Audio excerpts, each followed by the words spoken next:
we're told when we're kids that we will grow up one day and have sex. And the reality is we grow up one day and sex has us. What is sex doing with us? Sex is 500 million years old, billion years old. It built everything that lives. It built us. It's building whatever comes after us. And we pretend like it's something that we control and that we're in charge of. To limit the drama and chaos in our lives, or to keep it to a reasonable roar, we need to find out how to channel it. We need to figure out how to ride that beast, or it's riding us, really. Having a series of short-term relationships over the course of your life that enrich it and create a network of friends and former lovers and occasional fuck buddies and the current main squeeze that you're passionate about, that seems to me a very beautiful way to live. Welcome to the Multiamory podcast. I'm Jace. I'm Emily. And I'm Dedeker. We believe in looking to the future of relationships, not maintaining the status quo of the past. Whether you're monogamous, polyamorous, swinging, casually dating, or if you just do relationships differently, we see you, and we're here for you.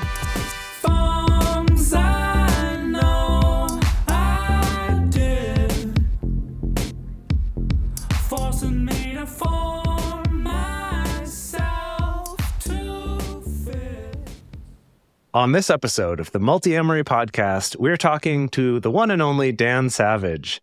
Dan Savage is a renowned sex advice columnist, podcaster, and author. His column, Savage Love, launched in 1991 right here in Seattle, where I am. I remember reading it back when I was in high school, and it is now syndicated worldwide. Dan hosts the popular Savage Lovecast, a weekly sex advice podcast with over 600,000 monthly downloads. He's the creator of the HUMP Film Festival, which I know some of our listeners have participated in the past. That is a sex-positive showcase of short films that has become a national phenomenon. And in 2010, Dan and his husband, Terry Miller, founded the It Gets Better project, which has gathered thousands of videos offering hope to LGBTQ plus youth, and it won an Emmy in 2012. Dan's frank, humorous, and pragmatic approach has significantly influenced cultural conversations around sex, relationships, and LGBTQ plus rights. Dan, thank you so much for joining us today. Thank you for having me. I'm psyched to be here. Yeah, we're psyched to have you. So for many years, the way that I've sometimes conceptualized our show is that it's like Dan Savage and Esther Perel had a baby. That we bring in, dispensing insights from a subculture to the mainstream, pulling on research and compassionate insight drawn from working with clients therapeutically. We all have Dan Savage's classic good looks and Esther Perel's piercing eyes. So I guess my question is, would you have a child with Esther Perel? I'm trying to imagine who would be more traumatized by the insemination process, me or Esther Perel, who I love and respect, and we've done some events together and we have a great time. But I don't think I'm her type. I think my sex maniac thing kind of not her speed. Not her speed. And then there's the whole vagina haver thing. For me. Right. Well, I mean, this would be a fully consensual, as non-traumatizing as possible insemination process. IVF, if it's still legal, I would totally have Esther Perel's baby. Fingers crossed. Knock on will wood, still be legal when that day does arrive. Indeed. And then would you name your child Multiamory? Oh, wow. I guess that's the real question. Yeah. It's a Greek name. One of us is Greek, I think. Maybe. You did a Google Talk with Esther Perel a few years ago about marriage and monogamy. I guess actually probably almost 10 years ago at this point. And I guess I'm wondering how you feel like the cultural landscape has shifted in the last decade around marriage, monogamy, monogamousness, and the rise of non-monogamy.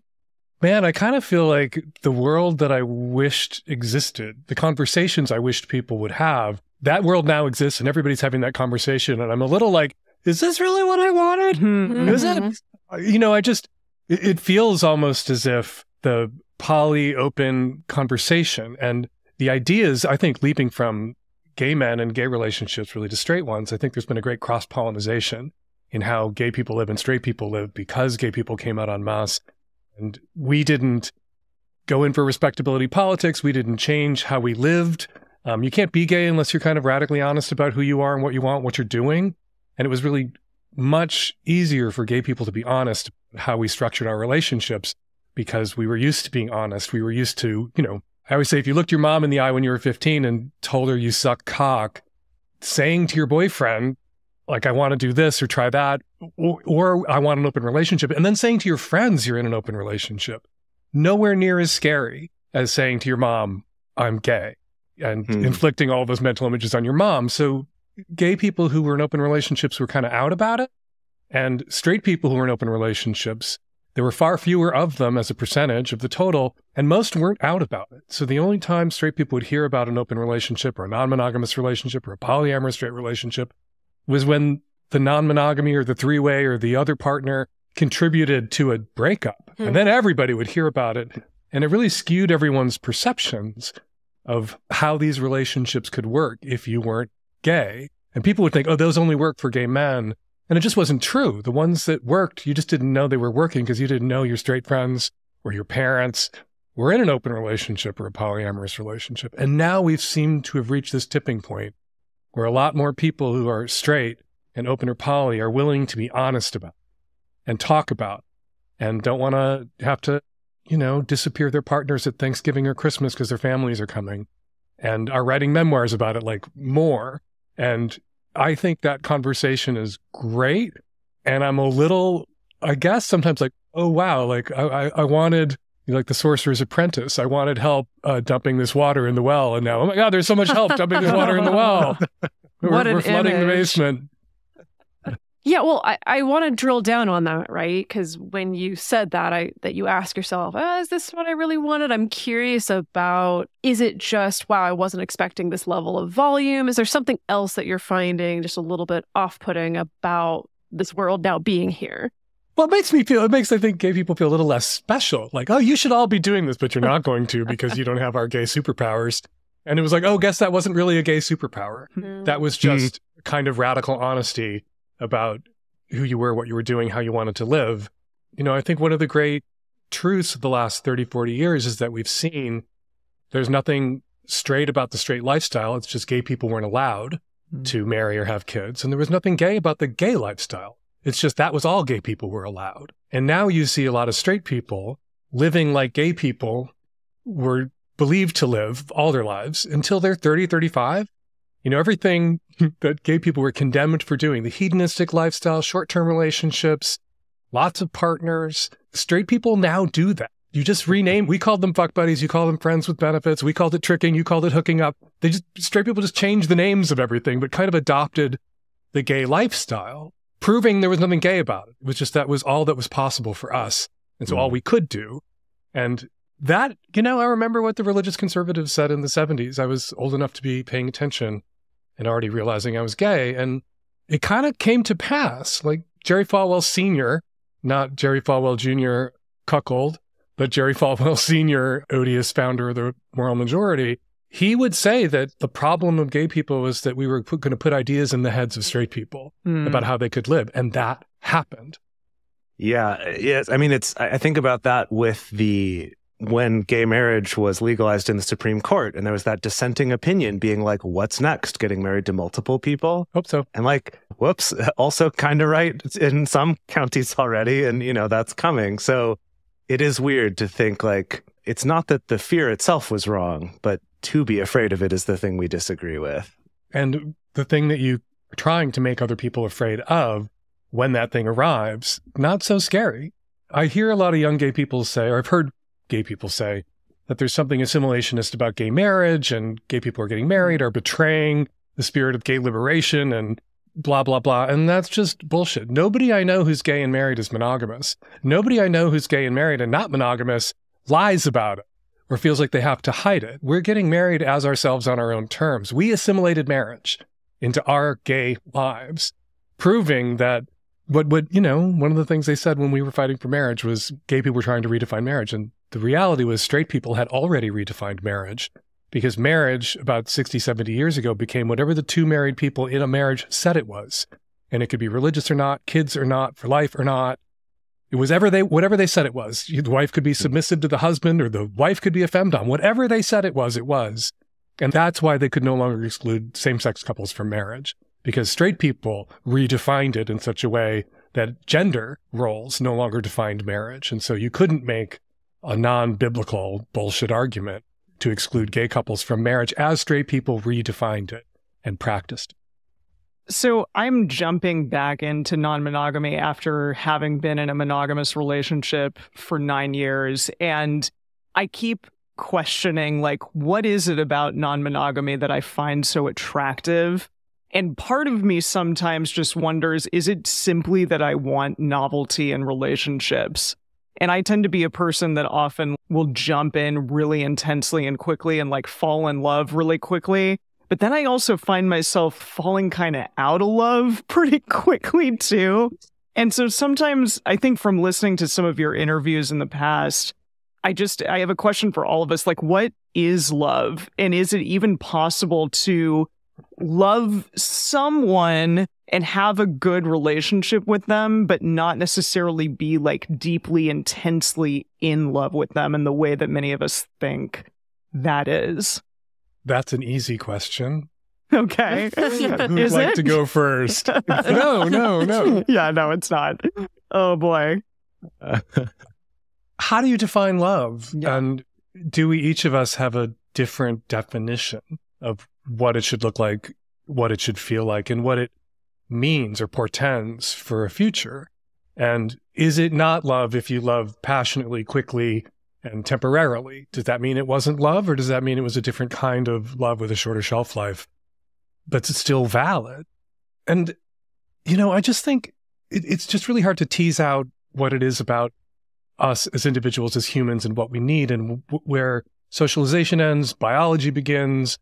And I actually think there's some ghost in the machine. There's something working in each of us that we can't quite understand or wrap our heads around, because there's something about sex that is chaotic and desire that is fundamentally chaotic. And so much of the way we structure our relationships is to contain that chaos and to limit its ability to create drama or upend our lives or do harm.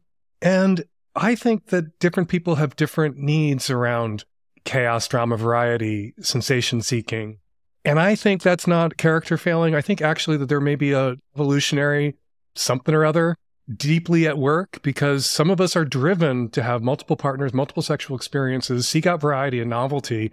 And there's going to be a knock-on evolutionary benefit to that kind of stirring and mixing, because we know that when people breed outside their very local environment, people who are maybe closely related to them or very much like them, that is good for offspring, species, good for the survival.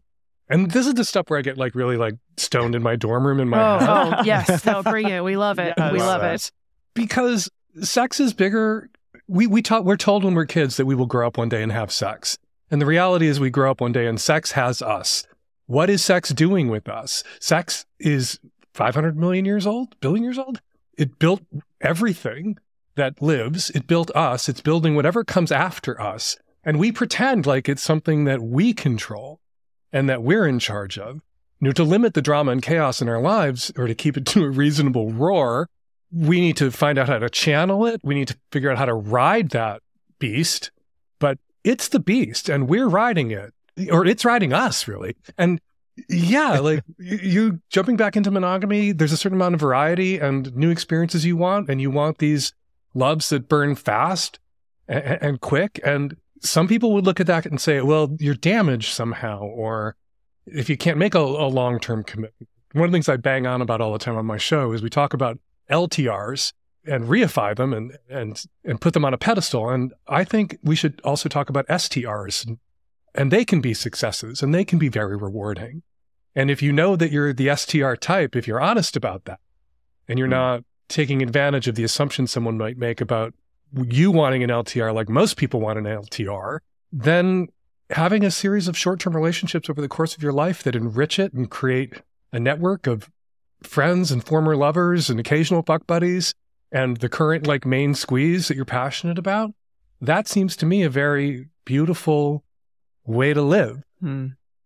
Yeah, that's often something that we've talked to people about, that idea of like within the polyamory world, there can be still this reifying of these long-term relationships and a little bit of dismissal of hookups or shorter term relationships, things like that. And one of the things that we've actually seen as a bigger problem is because of that, people who actually want those short-term relationships, so they want those hookups, will feel like they can't be honest about that. And that's where people end up getting hurt because they're misled or there's assumptions made about what people want. Whereas if they were honest about that, everyone would have been better off. So it's like not wanting it that's the problem, but sometimes when we can be a little shady in how we go about that. Well, not even shady. Like if everybody is pitching woo to get, romancing someone to get into their pants can be a kind of misrepresentation about your intentions, even if maybe you just misapprehended your own intentions going in. But at least in gay land, like everybody in a long-term relationship I know, it was a hookup. And it was not like the hookup is the culmination of a seduction or dating or anything. It was just like Grindr hookup. I met my boyfriend having a three-way with my husband and this person we'd never met before. 12 years later, he's still there. I feel like I've heard that story 6 billion times now. But I've hooked up with other people. I've hooked up with other people where like that didn't happen. And I think it's different in like hetero, pan, bi, poly circles than gay land. Like off on Man Island, sometimes it's a little different. Yeah, sure. Sometimes. But I do think that my opinion is that I think that behavior of this kind of maybe unintentionally shady or unintentionally confused representation of what you want does come from, I think, a lot of non-monogamous people, and especially people who have been non-monogamous for a long time, people who have it wrapped up in their identity, often come from a place of defensiveness, right? Because they're used to their relationships being disregarded or minimized, right? Or being accused of, oh, you're just in it for the sex. You're just in it to use people, right? And some people are. Some people are, right? And that goes down this whole rabbit hole of how like, okay, if you are just in it for the sex, like that's also okay, but that's like a whole other thing. And so I think people do come from this place of like, if I'm going to prove to the world that my polyamorous relationship or non-monogamous relationship is legit, it's got to align very closely with what we see as the markers of success, right? Right. And we're reacting sometimes to people who say polyamorous relationships aren't committed relationships. Yes. I'll prove to you how committed my relationship is by committing instantly, or my next relationship or my additional relationship. But we all see in Polyland the people who we know when in retrospect that, we got played, because we detect a pattern in how that particular person really has weaponized polyamory to convince people that they're interested in the potential relationships. But then you see the pattern where they're really not. They're just interested in having a lot of sex partners, which is a fine and legitimate thing to want and to go get. But there are people out there who realize that they can have a lot of sex partners if they're willing to misrepresent their intentions. But sometimes we look at somebody who fucked us and then realize that even if they were open to a relationship, it's not us they wanted. And we will say they misrepresented their intentions when they actually didn't. Because, getting to know somebody, getting to fuck them for a little while, sometimes you realize that they aren't what you want. You don't gel. There's something about them. You found out they voted for Trump, whatever it might be. And you reject them, and to protect their own ego, they will say, well, you were lying about being open to a relationship because we are not in a relationship. And that proves you weren't open to a relationship, as if every dating scenario ends up in a relationship if both people are open to it, when we know that's not the case. Sure, yeah. So I think we started to tiptoe into this a little bit, but you've been dispensing relationship advice for decades at this point. And I want to know, is there one piece of common relationship advice that's out in the ether that you wish you could just disappear from the planet, that really gets under your skin and you wish people would stop repeating a particular piece of relationship wisdom? Oh my God, how do I pick just one? Yeah, I know it's hard to pick, but whatever comes to you first. Micro-infidelities and the damage. Defining cheating. Yeah, right, because I forgot that that's a newish term. The defining infidelity down to, and that's particularly a problem for people who define cheating as unforgivable. Well, then you want to define cheating as narrowly as possible, because if you define cheating as unforgivable and then you define everything as cheating, you're setting any relationship you might get into up for failure or collapse. And that drives me up the wall, because I'm constantly, like, most of the people who come to me advice are in monogamous relationships or want to be in monogamous relationships. And I'm constantly butting up against unrealistic expectations and ideas about what a monogamous relationship looks like. And I'm started writing about this 30 years ago. I think this attitude is less prevalent now, But people really did, some still, many more did 30 years ago, believe that if you're in love with somebody, you won't want to sleep with anybody else. Or if somebody's in love with you, they won't want to sleep with somebody else. In which case, we wouldn't have a word for monogamy because it would just be like breathing. Even though we have a word for breathing, I guess maybe we'd have a word for it. But people wouldn't have to make monogamous commitments.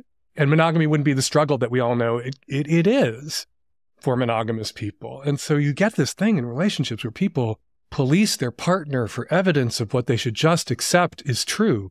Yeah, your partner checked out the barista because on some alternate timeline, your partner would fuck the barista, but they're not going to fuck the barista because they've made a monogamous commitment to you. And it is a struggle to honor that commitment.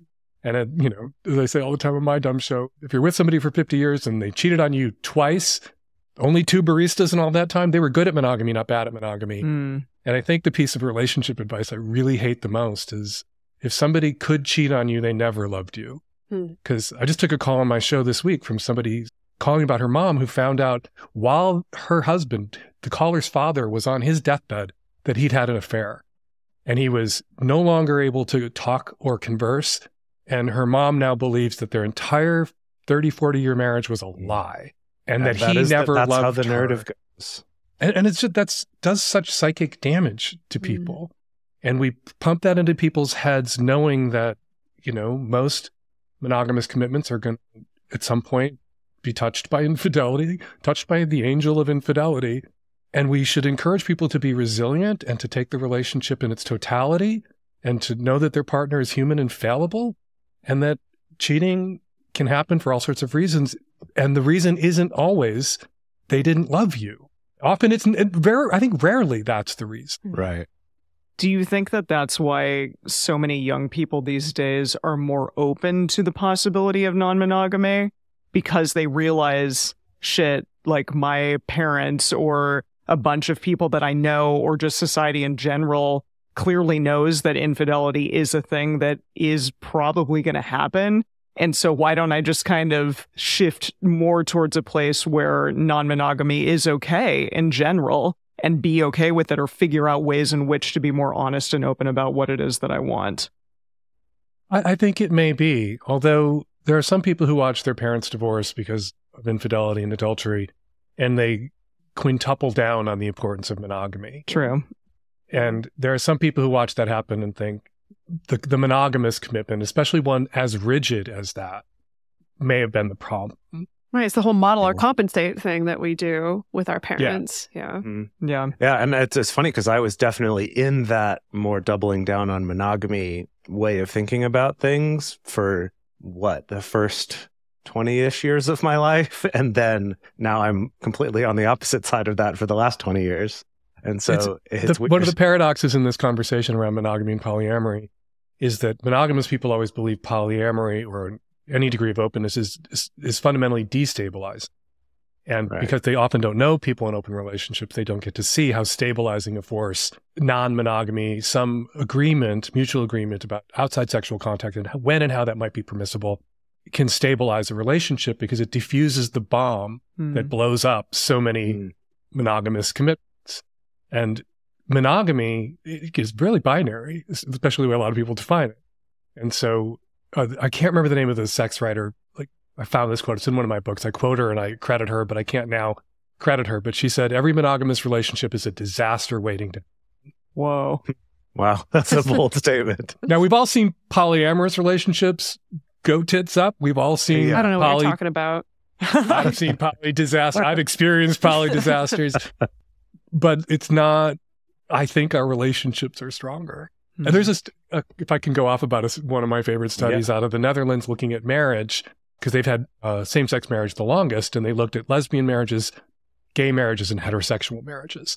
And they found that the people who were most likely to divorce were lesbians, the people who were less likely were straight, and the people least likely to divorce were gay men. Gay men were the least likely to be monogamous. Straight people were more likely. Lesbians were most likely. So monogamy correlates. I remember reading about this study. In these studies with relationship instability, whereas non-monogamy correlates with relationship stability. Fascinating. Yeah, absolutely.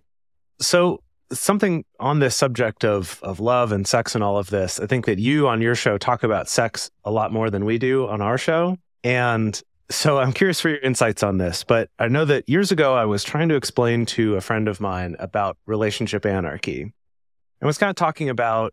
Explain it to me, because I... Okay. So at least the way that we tend to talk about it on our show is it's more about, rather than saying our relationship is this type, so therefore all these things come with it, it's more like going to a buffet and kind of a la carte picking out, okay, do we want sex in this relationship? Okay, sure, but maybe only this type. And like, do we want to live together? Do we want to be emotionally fidelis? Whatever. You're kind of picking and choosing. How is that different than any other relationship? Since people get to define what their relationships are for themselves with their partners. I don't get how that's distinct. Yeah, I think that it's more about the philosophy behind that. Because for a lot of people, when you go from we're dating to now like, oh, now we're officially an item, all this like baggage comes with it, right? All these expectations come with it. And I think the whole point is just let's not make those assumptions. But what I wanted to get at, though, is I was talking to them about how you could have sex and, you know, like physical intimacy in a relationship, and you can have friendship in a relationship, or you could have love. And she said, wait, what's the difference between love and friendship besides sex? And I was kind of like, huh. I mean, I feel like maybe I would, or no, it was, what's the difference between romance and friendship besides sex? That was specifically her question. And I've, for years, thought about that, where I'm like, yeah, I think we can sometimes feel that difference, but it's not really something you can pin down quite as clearly as that. There's a great book, The Other Significant Others by Rhea Cohen. We just had her on the show. I love that book She's- so much. Yeah. I love that book too. You know, one of the things I think Esther Perel writes about is that you shouldn't, that whole saw, you know, my husband and my best friend, that those are different roles. And a friendship is a kind of, usually, but not always, I have friends I have sex with, a sexless romance, right? Typically, one of the things that distinguishes a friendship from a romantic relationships is the absence of sex, unless you're gay. There's a lot of gay men out there who have sex with their friends. Right. And yeah, like, maybe it's like the definition of pornography. You know it when you see it. You know, how do you find friendship versus a romantic relationship? Well, you know it when you feel it. You feel differently about these things. Right. And you perceive them differently as other people live and practice them. It's funny, actually, in the screenwriting book, Save the Cat, I'm not sure if you're familiar with that one. It's been around a long time in the screenwriting world, that when he's breaking down the different genres of movies, he talks about the rom-com and then the buddy comedy. And he said that they're the same movie, just one they kiss at the end and the other they don't. That's really true. I would love to see the combination, though. I would love to watch like a buddy cop movie that's also a rom-com in the end. Right. I would love to watch a love triangle movie where the solution is not pick. Yeah, Yes. that would be great. Yeah, we're still waiting on that one. A new Bridget Jones Diary where she gets to have both the Colin Firth and Hugh Grant. Yeah. I mean, that's the dream right there. Well, actually, I mean, because you're so connected to media, you know, you've run the HUMP Film Festival for so long. I'm curious about your perception of how media portrayals of gay relationships, you know, non-monogamous relationships, how have you seen that change over time? And I wonder, does it track the same thing where you're like, oh, wow, this is so cool. And also I'm a little off-put by all these brooms putting water in the well. When it comes to gay relationships, I think you see better representation, but there still is this self-consciousness among people who are writing, creating media that they hope will be consumed by a mass audience about how they're making gay people look. You know, I wrote a screenplay with David Marshall Grant for Spoiler Alert, which was about a gay relationship, and Michael Osceola's memoir about his husband, Kit, dying of cancer, tragically. And the arc of their relationship, which was exclusive, there was infidelity. And there's a beautiful scene in the book that I was really thrilled that we were able to put on the screen where Michael, as Kit is dying, invites Michael's affair partner, somebody he had a long time running affair with, to the hospital to say goodbye. Wow. And, you know, there's this moment where he comes out of the room and these two guys have had this like tense rivalry, like Michael knew and the guy kind of knew Michael knew, but they never acknowledged it. And they hug. And that happens in the book, and it's tremendously moving. And then we put that on the screen. And one of the things I heard from people was that would never happen in real life. And I was like literally taken from the memoir, which is real life about what happened. And I was really proud that we put that on the screen. But when I see the portrayals of gay relationships in media, I don't know. I don't see reflected in media the relationships of the men I see around me in my life. And I'm not just friends with crazy radical gay people in Seattle. I'm friends with gay people all over the country, and in rural areas and small towns too. And when it comes to poly or non-monogamous relationships, I've seen some screenplays. I've worked on some things. I've read some treatments. And I almost feel like non-monogamy, doing something about non-monogamy specifically, is like looking right at the sun. Like, I feel like the best stuff I've seen about poly or non-monogamous relationships, that's not what it's about. It's a fact of this relationship in this story. And everything I've seen was like somebody worked on a script called Monogamish, and it was looking right at the sun. It was not good. I love that analogy. Listeners. Yeah. I've been trying to find a good way to explain that. And I like that idea of looking right at the sun. Because what we've always said too is it's like a good non-monogamous polyamorous relationship is boring. In the same way that a good monogamous relationship is boring to watch a movie, if that's what it's about. Like, there has to be something else going on. But a good non-monogamous relationship, my husband and I have been together 30 years.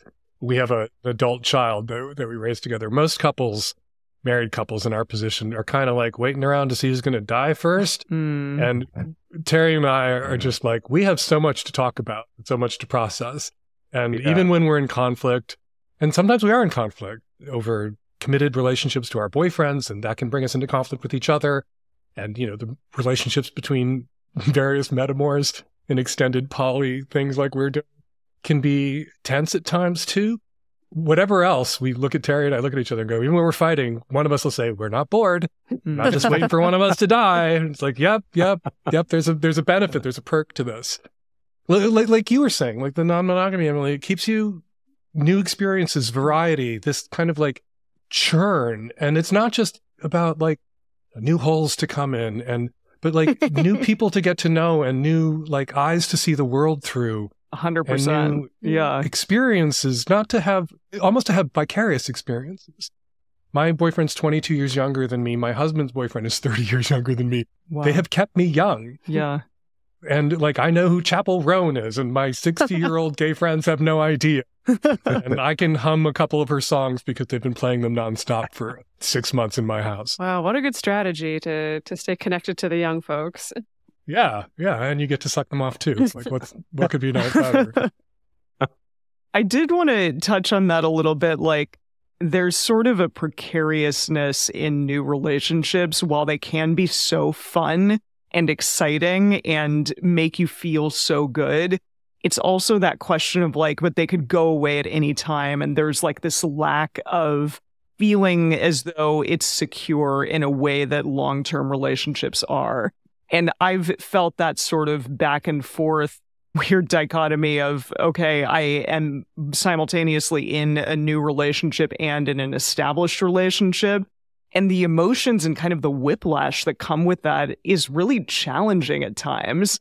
And I feel silly for saying this because I'm like, I've been on this show for 10 years now. And yet I'm kind of like going back to non-monogamy for the first time and remembering what it's like to feel these things again. So I think for all of us, like, can we just touch on that a little bit? Like that kind of back and forth that feels so scary at times.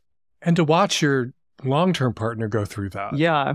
That can be a challenge for people because you look at your long-term partner and those kinds of intense feelings they're having and fears that they're having around the insecurity and perhaps the potential ephemerousness of this new relationship. And one of the things you have to kind of like learn how to live with is the long-term partner, the one where they do feel this sense of security, safety, intimacy, connection, but not necessarily that kind of passion. Yeah.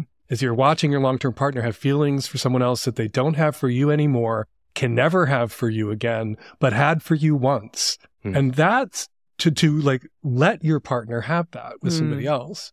And to then be there for your partner if that like comes to shit, as it almost always does. Most relationships don't turn into 30 years. Most relationships are quickly over. Yeah, I heard the statistic was like with most don't make it to a year. Like most relationships do not. which is kind of wild when it's just said plainly like that. And most should not. Yeah. That's why we have no fault yeah. divorce. It's why we don't have yentas anymore, arranged marriages. Hopefully we get to choose and sample. And I'm always, one of the things I find so fascinating growing up in the 60s and 70s and becoming sort of aware of the adult world in the 70s was half of the movies and TV shows and books that were out there were about the midlife crisis. And you never hear about the midlife crisis anymore because people now have lives before they marry and settle down if that's what they want to do. My parents were married at 20 and had 4 kids by 24, 4 separate pregnancies. My poor mom. Woof. Wow. And then they had midlife crises in their late 30s, early 40s because they hadn't lived. Yeah, no, Dan, that's the thing is the people, at least among my own client base, who I guess I never thought about it as a midlife crisis, but it's like the people that I see go through that are the people usually that were raised Christian, got married at 18, and now at 35, they're coming to me because, they're realizing we never lived. We never dated anybody else. We never had sex with anybody else. How do we live while also maintaining this base of a relationship that's now lasted for like more than half of our lives? Right. And one of the things you got to do if you had a life before you settled down or picked one person, was you had those relationships that lasted 3 months, 6 months, a year. You learned about yourself. You learned about other people. You learned about what you liked. And I think that's really important, particularly for women, because there's something about the male experience sexually that men kind of are fully aware of whatever it is that turns them on by 15, including their kinks, whatever.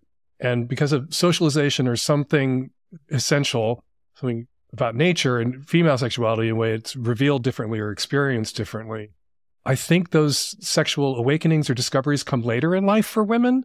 And my pulled out of my ass theory is it's tied to sexual peak, which for men is in the teens and for women is like 30. Right. And crazy things begin to manifest when you're in your sexual peak and come to the front of your mind. And also women then have the burden of excavating their actual desires sexually, but also relationally out from under their socialization. And it's a double burden, I think, because I think there is something natural at play there too. And so, when women marry at 18 and then at 30, they begin to come into their own sexually, good luck. I hope that the person you picked at 18 is somebody that you can go there with, who wants to go there with you. And Yahtzee, that's a win, but often it's not the case. And if you'd been that young woman who lived the gay lifestyle in your 20s and moved to a big city and got a funky apartment and had a bunch of friends you ran with and a bunch of short-term relationships with guys and hopefully good experiences with guys, and then when you pick that 30 at your sexual peak, right, I think you're better situated if you want a sexually exclusive relationship or a committed relationship at all to pick well and not then have a midlife crisis at 40. Well, so that's so interesting because also the overlap, the other trope that I tend to see among that same demographic, the heterosexual couple that got married at 18 is then at 30, 35, they open up their relationship, they bring in a hot bi babe to be their third, and that's when the wife is like, oh, actually, I'm a lesbian. Right? I've seen that play out so many times. Yeah. I have seen that play out too.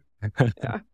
Not in my life. My husband is still not a lesbian. The night is young. Well, if you just tried hard enough, maybe, or you've explored, if you found the right person, maybe. Right.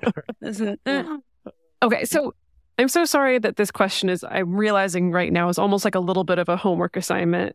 So my apologies in advance. But looking back on your 30 plus years of writing your column, I'm curious, do you have a sense of different eras or different chapters based on the predominant relationship concerns or sexual concerns or trends of each period? I know you talked a little bit about, people have maybe a while ago having these more unrealistic expectations of monogamy versus now. I'm curious if there's any other trends like that you could notice. I've straddled a really momentous time. Began to write the column before the internet existed, before internet porn came along, before same-sex marriage, before there have been so many changes. When I first started writing the column, I would often get the question, what is a butt plug? Because somebody would hear somebody mention a butt plug and they had no one to ask and no way to know. And I loved getting that question because I could write that column in my sleep or with a hangover, and I often did. And now butt plugs have a wiki page. Right. So all my questions are relationships and situational ethics. And I wished I'd coined the phrase, am I the asshole? Right. Yeah. I always said the questions are all now I did this, they did that. Who's the asshole? Right. So I wished I'd gotten out in front of Reddit's Am I the asshole? frame, Yeah. 'cause it's brilliant. But I was the original having to weigh in on who the asshole was. Now everybody gets to do it on Reddit. And I follow that. I read it. I love it. The thing is, then the question, am I normal? Always. Am I normal? Am I normal? You know, I got a letter once from a woman whose boyfriend would massage her feet after her work shifts as a waitress, putting herself through college, which was almost something you could do 30 years ago, but can't do. And then she found out he had a foot fetish. And then she broke up with him because he was getting something out of that massage too. And she wanted a normal guy. And I think internet porn and the online discourse about sex, and I hope part of the discourse about sex I've helped drive, is the understanding now in everybody's bones that when it comes to human sexuality, variance is the norm. And everybody's got their weird shit. And the proof of that is in the Pornhub stats. And and you just can't pretend anymore. The one radical thing that we did when I started Savage Love and the paper, The Stranger, took a risk on it, was I said, I want to write about sex the way people talk about sex with their friends, using the language people use when they talk about sex with their friends. Now, like post-blogging, post-sex columns, post so much, that doesn't seem new or different or anything. Anymore. Yeah. Right. But when I started doing that in 1990, nobody was doing it. Right. If you wrote about sex for the newspaper, you wrote about it in a kind of stilted Sanskrit, a kind of archaic, ancient language. And you didn't say, you know, I sucked a dick. You said, I performed fellatio. Well, wasn't it in Seattle the columnist who said visiting Tequila, used visiting Tequila as a euphemism for married sex? Have you heard of this? No, I love it though. We say it all the time because we live right near Tequila. So. Yeah, it was like in the 80s or 90s. Yeah, it was some advice columnist, or no, it was some columnist. He'd covered a story of some couple, some married couple that had been married for decades, and they had sex every single day, or at least they claimed to have sex every single day. No one wants to go to Tequila that much. Yeah, come on. Wow, that's a lot. And in interviews, this journalist says, I've been to Tequila, I know. this writer just said, like, I don't know, that's just what came out, and then it stuck. So at least he was trying to maybe push the ball forward a little bit. My son walked on us having sex once, and I jumped out of bed and said, I was just saying good morning to Daddy, which then became what we said. Saying good morning to Daddy was... Yeah. Well, we live close to Tequila, so now it's a joke anytime I have to drive past Definitely. Tequila. Yeah. That's been the big change in the 30 years. It's just watching, you know, there was a study in the UK, or a study a few years ago, I'd have to dig it up, where they wanted to measure the prevalence of paraphilias. And what they found was more than 50% of people had paraphilias, which meant paraphilia is a non-normative sexual desire, a kink. And so if more than half of everybody has one, it's normative, it's not non-normative. It's not non-normative anymore, yeah. And I think that's what everybody has through their heads now, is that, like, you would say to somebody 30 years ago, walk into a room, there are two people having normal sex, describe it. And they would say, husband, wife, missionary position, lights off. And now we all know that is not normal in the sense of being the most common form of. That you walk into a room, you see two people having sex, odds are better it's not that. And I think really the internet, online pornography, and the discourse about sex, which was partly driving and driven by what the internet was doing and what sex was doing on the internet, and how porn was a driver and sex workers were a driver, and that conversation reinforced itself on both sides. It's really, I feel like that's been the big sea change. Okay, but to play devil's advocate, now I have to give the disclaimer that I don't agree with this stance or this argument, but it is one that I've often heard. I've heard people make the argument, no, it's the other way around. It's the rise of internet porn that encouraged people and told them it is okay, where, you know, maybe 50 years ago, if you had a fetish for like putting your body parts in a toaster, you just realize, oh, that was silly, I shouldn't do that, until the internet comes along, and now you have a whole community of people who want to put their body parts in toasters. Boy, I tell you about my kink before we start recording, and then you just fold it into your comments to embarrass and humiliate me, which I love. So, I think there's a reinforcing kind of snowball effect there.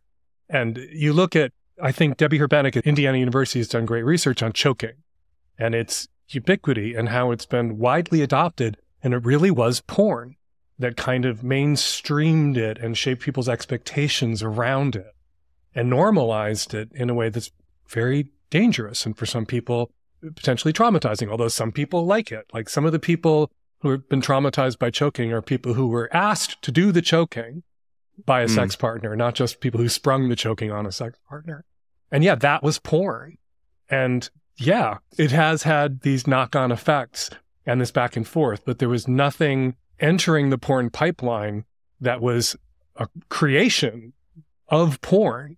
Weren't things that people were doing and enjoying. And yeah, some people have a kind of reactive sexual kind of, they can imprint on something, but I don't think there's anything that we see out there in the world sexually that we want to then do that doesn't vibe with something that was already in us erotically, that wasn't present if dormant in our erotic imagination somehow.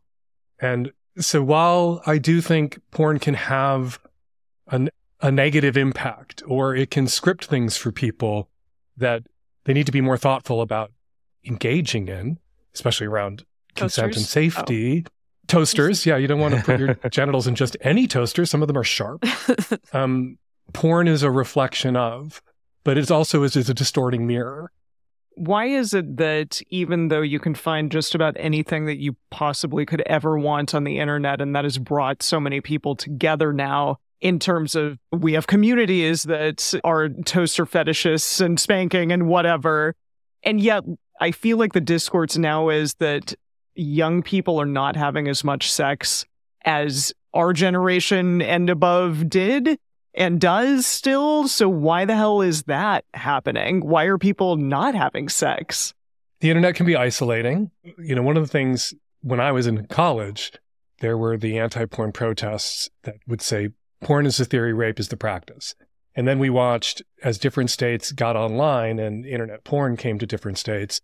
As a state got online, you would see rates of sexual assault and violence in that state drop. And so the arrival of just this pipeline of porn, this tsunami of porn, it resulted in people who might otherwise be out in the world to get their sexual satisfaction, violating people, just staying at home and jacking off. And that's good. We don't want those people in our bars. Yeah. We don't want those people putting drugs in the drinks of our friends, although that is the thing that still happens. But I also think that I'm all for Me Too. I'm all for holding shitty men accountable. But we do now live in a moment where men are still expected to make the first move, but the consequences if you guess wrong when you make that first move for a boy in a high school or a college can be really severe. Mm. And we aren't educating kids around, with sex education. We do cover reproductive biology. We don't cover what you can do in 3 minutes. We don't cover what should be covered in sex education is how do you talk somebody into fucking you? And what does that look like? And what does that sound like? And how do you guess right? Mm. Right? And, I get letters from people who say, I got a letter from a woman saying there's a guy in my class and I want to hit on him, but I don't want to sexually harass him. I want to ask him out, but I don't want to sexually harass him. Like, asking somebody out once is not sexual harassment. Yeah. Asking them out again and again and again after they said no the first time, that's sexual harassment. But I've also heard from people, parents whose sons have had their lives upended because they asked somebody out once and were accused of sexual harassment. Or they were, at a drunken party where people drink to lower their inhibitions, and then people did things because they were disinhibited that then were kind of not violent, but they were like non-consensual go for it, reach, touch, that then was framed as sexual assault. And yeah, we created a real minefield and abandoned people under 30 in it. And then we're wondering why they don't fuck as much.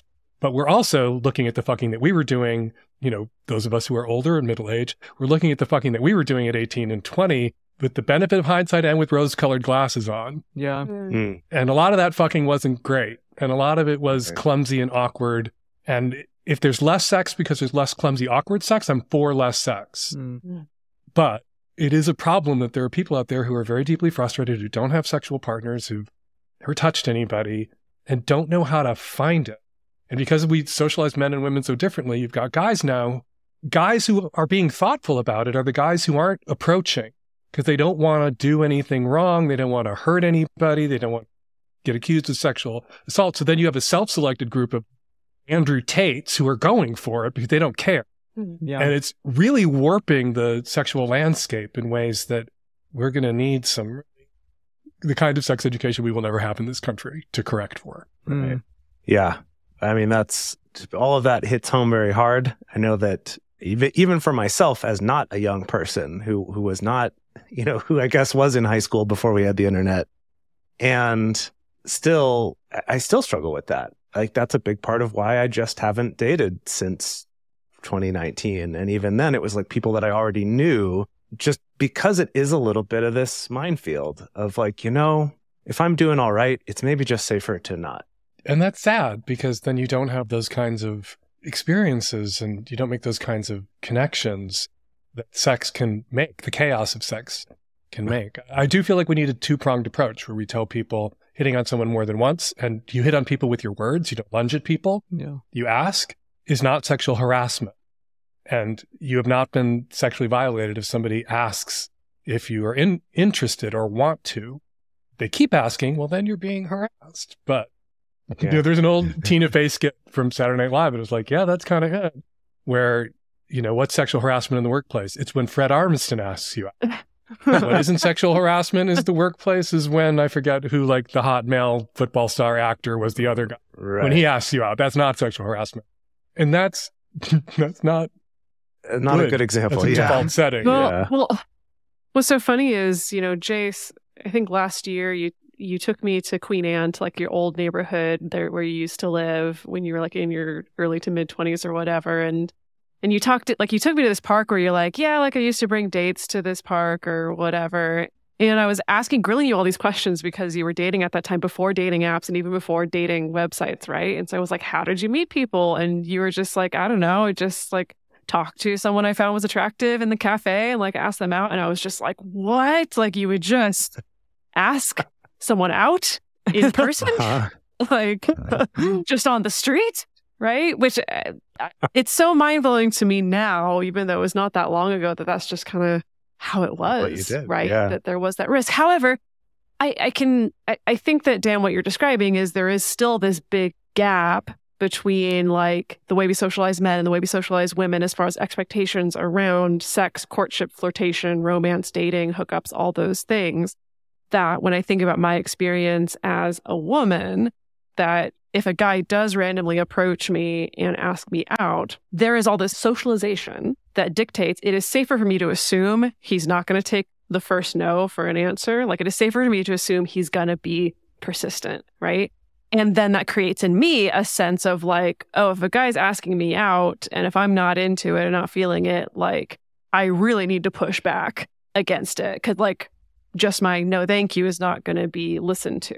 Which is not always true in every single case, but like I do think there's still a lot of women and still young women that carry that socialization. And so, yeah, there is this weird morass in the middle of all this fog that we can't quite cut through or see through. And now we need to talk about slut shaming. And now we need to talk about the ways many women feel that they do need to say no first as the opening play so they don't look like a slut. Right? So your sincere no can be hard for a guy to tell apart from another woman's opening, playful, maybe not.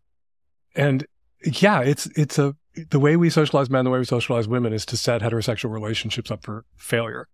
And I think on some basic fundamental level, men and women are fundamentally sexually incompatible, but that's just my bias showing, which also has to be controlled for and worked around. But yeah, and I think there's a difference. When I talk about asking a person out, I'm not talking about some rando approaching a woman on the street. I think men should be told that's not okay, because women move through the world having to deflect unwanted male sexual attention everywhere they go, and it's always from assholes, almost always from assholes. So if you approach some woman that you don't know on the bus or in a cafe, perhaps these days, right, she's not going to be able to tell you apart from somebody with no judgment and who is not somebody she would ever say yes to. It's putting yourself in situations where you interact with people. Leave the house, join a club, volunteer, do this, do that. Have a friendship network, which many men do not have anymore. Many young men do not. Get away from the fucking internet. And then women that you interact with, where you begin to get a sense of perhaps there's some interest or vibe there, then you can ask that person out. But not like go plop your ass down next to somebody on the bus who's got headphones on, is listening to something and reading and has a hoodie up. Leave her the fuck alone. Yeah, that's not what I mean when I say it's okay to ask somebody out once. It's not okay to do that at all. And God bless, everyone complains about dating apps, but in a way, God bless them, because it is the place we can go where we say, here you may approach me, stranger. Yeah. And you never know who you might meet. My husband and I, we predate the dating apps because we met at Rebar in Seattle 30 years ago, the way people used to meet. He came up to me. Anyway, I won't tell that story again. But like my boyfriend and I met on a hookup app. And like I approached him, like he was much younger and I thought I would never meet him. He lives on the other side of the world. And I was just like, your pictures are really hot. And I said, and I'm never going to meet you and we're never going to probably interact. And he took that as a challenge. He didn't take it as a challenge. He just like took that as a I guess we just began to chat because I was polite and respectful and I had reasonable expectations, which were no expectations at all. And we just kept chatting every once in a while. And then like my husband and I were in Berlin and we said, hey, we're in Berlin, not too far from where you are. Do you want to like come to Berlin and hang out? And he did. And so, yeah, God bless dating apps. And I think, you say to people, don't approach strangers on the bus, but you can, open Tinder on the bus and see if that person on the bus that you thought was cute is on Tinder at that moment, or Grindr, or whatever else, which is how a lot of young people who are more successful dating and fucking around do it. Like all the young gay guys I hang out with, because my husband's boyfriend is so young, they go to the bars and they don't pick people up. They go to the bars, they see people they might think are hot, and then they look to see if they're on Grindr, which they will be if they're out that night and they're interested in inviting. And then you message that person on Grindr who's across the bar and send him your pictures. You don't walk up to him and start talking like I walked up to Terry and started talking 30 years ago at Rebar. Okay, all of us talk about relationship communication on our shows. So kind of to close things out here as we're starting to sort of wind down, I want to know from each of us, what do people really get wrong about communication? And what can they do better when it comes to communication in relationships? What a gigantic question, because I think people do so many things wrong with communication. They do. The 4 magic words. This is communicating with somebody you're about to have sex with. This is the advantage that gay people have over straight people. When 2 guys go to bed together for the first time, when they get to yes, they get to consent, they have to keep communicating. Because what's going to happen next can't be assumed. Who's going to fuck who, whether there's going to be fucking or not. As a young gay man, 16, 17 years old in Chicago, young gay boy, 16, 17 years old in the city of Chicago, the first time I slept with a guy and he looked at me and said, what are you into? And at that moment, I was like, oh my God, I have to tell you, I have to say, because it can't just happen. And at that moment, I was empowered to rule anything in and anything out and ask for what I want. I had to ask for what I want. And the problem with straight people is they get to yes, they get to consent, and they stop communicating because it's going to be normal sex, vanilla sex, straight sex, a little rolling around, maybe some oral, and then penetrative intercourse. What is there to discuss? And the reason gay people are better at sex, have more sex, which is a double-edged sword, as we've seen, HIV, AIDS, monkeypox, other things, is that we communicate in a way that straight people don't have to. Some straight people do, but they don't have to, and so many of them avoid it. And nothing makes you better at sex and relationships than good communication, and having to practice good communication from the start with a new sex partner sets you up for a kind of felicity around having these conversations and ease and comfort with having these conversations that contribute to sexual satisfaction, relationship satisfaction in a way that is so beneficial. I just wish, like, we got marriage from you guys. Please take what are you into from us. And straight guys, like, if every time you said yes to sex, your ass got fucked open, you would say yes to sex less often than you might otherwise. So for a woman to be asked, what are you into? One of her answers has to be, one of the possible answers that you are willing to accept has to be, I'm not into vaginal, or I'm not into penetrative sex today, but oral, frottage, rolling around, mutual masturbation, there's all sorts of things.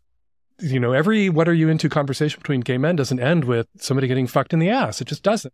Mm-hmm. But straight sex always ends with her getting fucked. Mm-hmm. And if every time you said yes, you got fucked, you would say yes less often. So straight guys, if you want to have a lot more sex, define sex more broadly, and sometimes take for an answer, what are you into? I'm into all these other things tonight, but not into that. Not tonight, maybe another night, but not tonight. And then you can't treat hand jobs, oral sex, mutual masturbation, running around, frottage as sad consolation prizes, but as sex too, and good sex and rewarding sex. Or here, use this vibrator on me while you kneel between my legs and jack yourself up. That's sex too. And it can be great sex. And I'm kind of a proselytizing evangelist for this point, but nothing would improve straight sex in relationships more than that being adopted, normalized, mainstreamed, than everybody having the "what are you into" conversation. Yeah, I remember seeing you say that in an interview once. It's specifically the piece about, like, can you imagine a straight woman saying to someone, yeah, I'm not into vaginal penetration.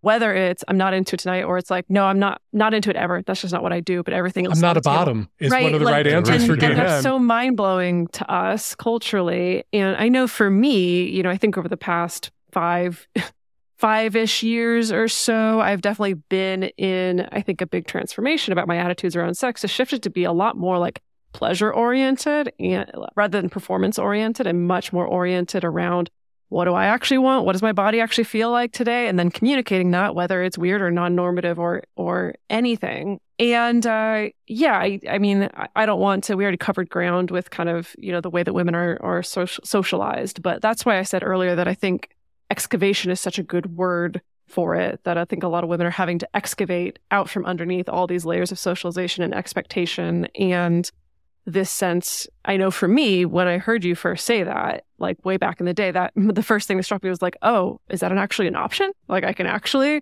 not be into vaginal penetration? Or like, I can actually say that to somebody and he's not going to die, right? Like, my partner's not going to die, because we're socialized that way, right? Of like, if he has an erection and you don't do what he wants, like, he is going to die. So you have to do it at all costs.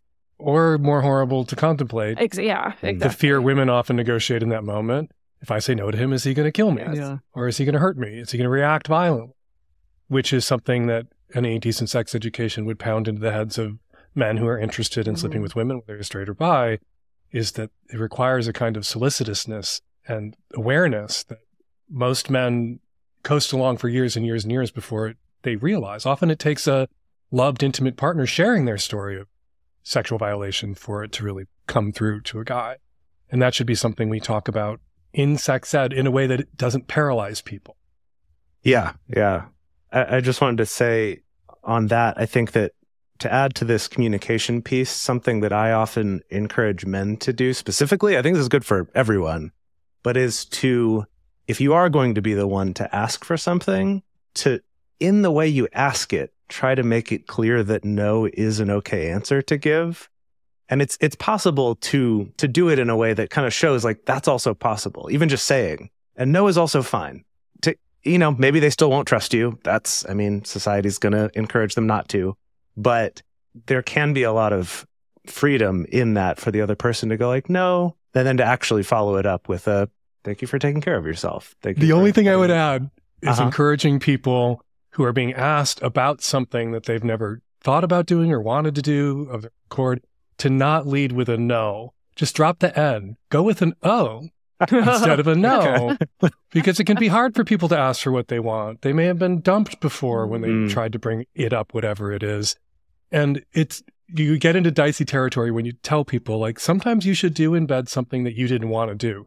You should never do something in bed that would traumatize you, that you are disgusted by, but sometimes you do for your partner. Amy Muse calls it communal sexual strength. When you go there for a partner and you try something, you step outside not quite your comfort zone, but like it wasn't your idea. It wasn't anything that had ever occurred to you that you would want to do. But if you don't, like we because we live in a sex negative culture, we recoil from that. And also we have to be really careful about saying to women, you should just do whatever he wants. And because then women do wind up doing things that are traumatizing or make them feel dehumanized or objectified in a way that isn't hot. Like we want to be objectified time to time, but not in a way that's not hot. But like I always think of that woman who found out her boyfriend was a foot fetishist. Like, that's so sad. Don't be honest foot fetishist and you will marry the dishonest necrophiliac is my curse on you. Boy. But like letting somebody touch your feet because it gives them sexual pleasure, even if that's not something that you ever thought of because it doesn't give you sexual pleasure, how is that not a gift you can give somebody that you love and are attracted to? But we often don't want to do the things that we don't want to do, not because they would harm us or gross us out or leave us curled up in the fetal position on the floor, just because we've also got it in our heads that we should never do anything that we don't want to do. And then you end up in a relationship with two people who the Venn diagram of their shared sexual interests has such little overlap that neither is sexually fulfilled in that relationship. And some effort to push those circles closer together by stepping outside your comfort zone, by being GGG, as I like to say, and being game for anything within reason, and is not reasonable to do things that traumatize somebody or leave you traumatized. But within reason, like, let your foot fetishist boyfriend suck your toes. How hard is that? If that traumatizes you, how are you going to function in this world? Because worse is going to happen than getting your toes sucked. And getting your toes sucked is actually kind of hot, or feels interesting afterward. And not my thing, but like, I've let guys do it. And it's just like, how can you not take pleasure from the pleasure that you have the capacity to give someone in a moment?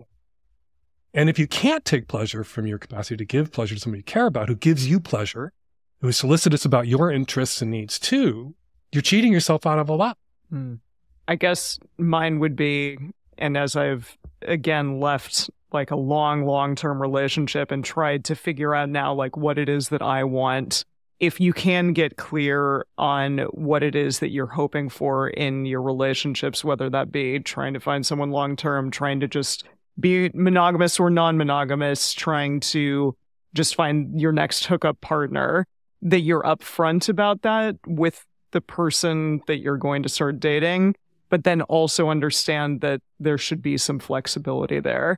I think there's so many of us who get into this mindset of I have to find this specific thing, and they don't allow for the possibility of more or something different. And so there's a rigidity there, I think. And the what do I want conversation Yeah. has to include what do you want? Absolutely. Abso-fucking-lutely. And see if those two things align. Instead of just expecting, well, we'll figure it out someday, but try to be like as upfront and clear about it from the beginning as you can. I want to tie this all back to something I said earlier about like sexual peaks, and women come into their sexualities in really profound and sometimes shocking to the woman ways. Like at 30, like you dumped the foot fetishist when you were 20, and then because you wanted normal sex and that was gross and weird. And then at 30, suddenly your gross, weird stuff starts to surface. And rather than having a foot fetishist that you love, who loved you, who's in your debt, who's filled with gratitude for the way you've indulged him for the last decade, at 30, you married some boring mope with no kinks. Who, Oh, but does that person exist really? and then you're the freak. I think anybody who tells you they have no kinks is lying to you. Like they have a kink, They're lying to too themselves. embarrassed or ashamed, Yes. or it's too illegal, they can't talk about it. There you go. Yeah. Okay, last question. What keeps you going doing this work for so many years? I mean, like the 5,000th time you had to tell somebody, you know, to dump the motherfucker already. Like, how do you maintain a sense of hope and drive to keep doing this work? I sometimes have to remind, like I will be with Nancy, the producer of the Savage Lovecast, and we'll take a question and I'll be like, oh, I can't talk about that. I've talked about that. And she'll go, 10 years ago, you talked about that. When this we go caller through the was... same thing with episode topics God. where we're like, didn't we just do that? And we look back, we're like, that was 3 years ago, or that was 5 years ago. Right. And so like this person, when you covered this topic, was 10, 9, and they weren't listening, hopefully.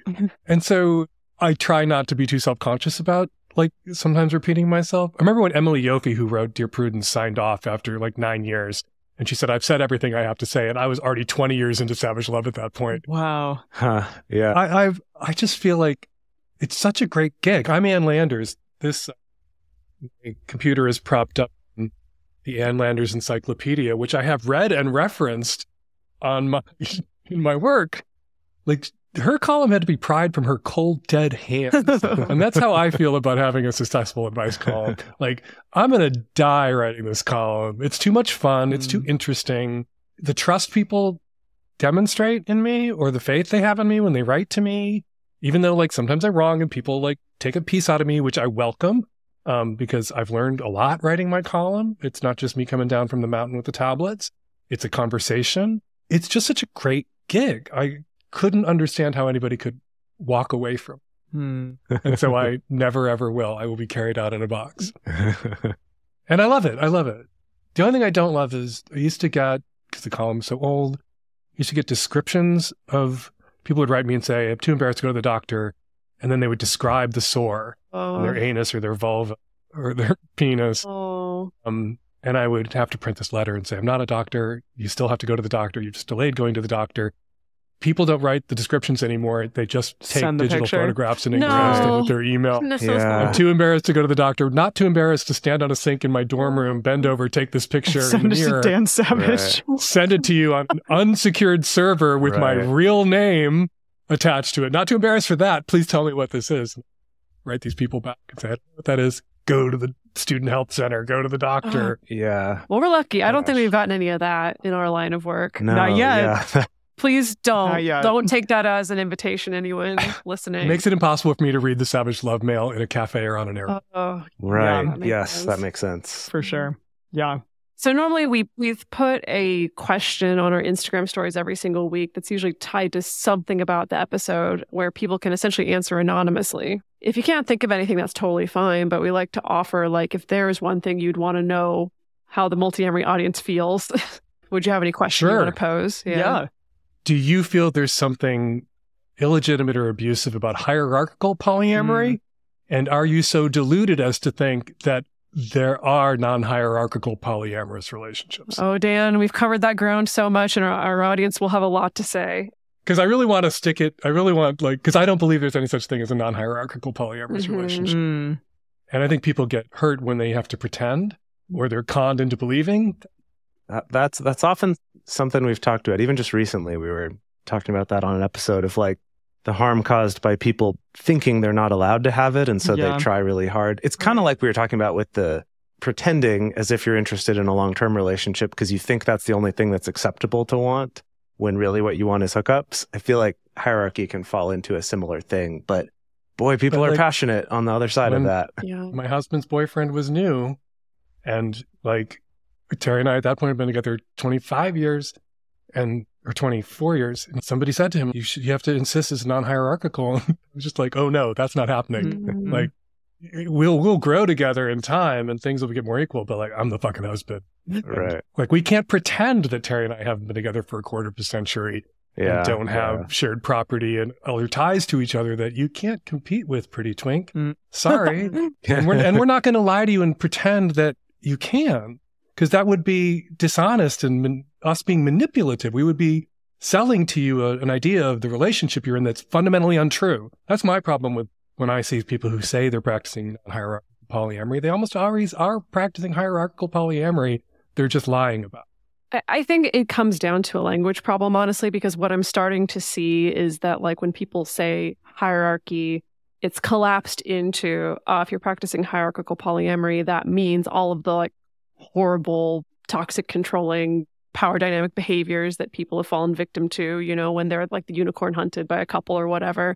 And then when people say non-hierarchical polyamory, it's a fill-in for everything good and everything nice and everything ethical, you know, like, and that, like, it gets flattened like many things on the internet do. But and I thought it was ethical for us to say to Terry's boyfriend then, like, you're not the husband. Like, you don't get to have an opinion about whether we sell the house or not. Sorry. Sure. Yeah. Like, that'll impact you if we sell the house, but you don't get a vote. Yeah. But I think you're absolutely right that people use hierarchy to stand in for all manipulative, the bad stuff, abusive, controlling. Right. When we use it to mean like we were being honest about the facts on the ground. Yeah. And, 7 years later, like, it's a much more egalitarian relationship that we have with Terry's boyfriend, Tom. He's earned much more of a say in, like, how we run our affairs because he is now embedded in them. Yeah. Right. Like 3 months in, 6 months in, you don't get a vote. Yeah, and I think the discourse has difficulty grappling with that nuance. Because surprise, surprise, things get really black and white on the internet. Yeah. People have a lot to say there. This was so much fun. Thank you. This was awesome. Yeah, Dan, thank you so much for joining us. I'm sure we could talk for many, many more hours, but thank you so much for taking the time and diving into all these topics with us. And we also want to hear from all you out there. Is it possible for a non-hierarchical polyamorous relationship to actually exist? Now, this is going to be the question that's going to go on our Instagram stories this week, so go check that out. All of the answers that you submit are anonymous, and so we will be sharing the most interesting and intriguing ones. Also, the best place to share your thoughts with other listeners is in the episode discussion channel in our Discord server, or you can post about it in our private Facebook group. You can get access to these groups and join our exclusive community by going to multiamory.com/join. In addition, you can share with us publicly on Instagram at Multiamory_podcast. Multiamory is created and produced by Jace Lindgren, Emily Matlack, and me, Dedeker Winston. Our production assistants are Rachel Shenowork and Carson Collins. Our theme song is Forms I Know I Did by Josh and Anand from the Fractal Cave EP. Full transcript is available on this episode's page on multiamory.com.